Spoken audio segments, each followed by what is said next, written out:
അടുത്തത് മിഥുനക്കൂറാണ്.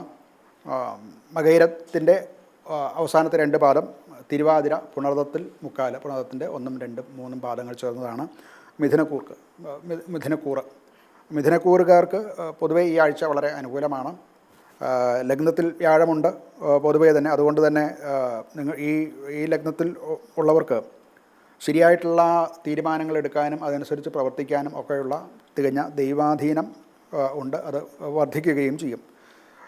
ജോലിയിലും ഒക്കെ നിങ്ങളുടെ കഴിവുകൾ മറ്റുള്ളവരാൽ അംഗീകരിക്കപ്പെടും.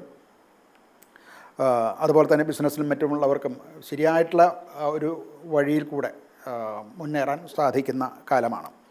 ആ ഒരു മുന്നേറ്റം പൊതുവേ തന്നെ ഇവർക്ക് ഉണ്ടാകും. മറ്റ് ജോലികളിൽ ഉൾപ്പെടുന്നവർക്കും ധനപരമായിട്ടുള്ള കാര്യങ്ങളിൽ ഒരു സ്ഥിരമായിട്ടുള്ള വളർച്ച തന്നെയാണ് ഉണ്ടാകുന്നത്. മറ്റൊന്ന് കഷ്ടനഷ്ടങ്ങളൊന്നും ധനപരമായിട്ടും ഉണ്ടാകാൻ സാധ്യതയില്ല. അതുപോലെ തന്നെ ആരോഗ്യപരമായിട്ടും മറ്റ് കുഴപ്പങ്ങളൊന്നും അവർക്ക് വരുന്നില്ല. രോഗം ഉള്ളവർക്കും സ്വതയോ രോഗമുള്ളവർക്കും അത് കുറച്ച് കുറയാനും ഒക്കെ സാധ്യത കാണുന്നുണ്ട്.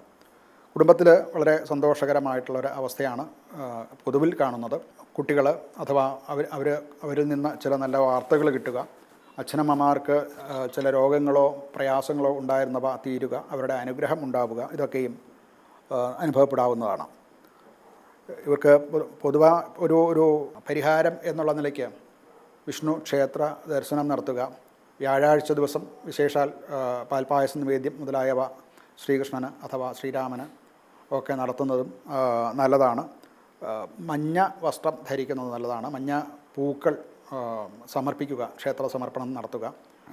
അതുപോലെ പാൽപ്പായസ നിവേദ്യം, ഇതൊക്കെയും അവർക്ക് അനുകൂലമായിട്ടുള്ള ഫലങ്ങൾ കിട്ടാൻ നല്ലതാണ്.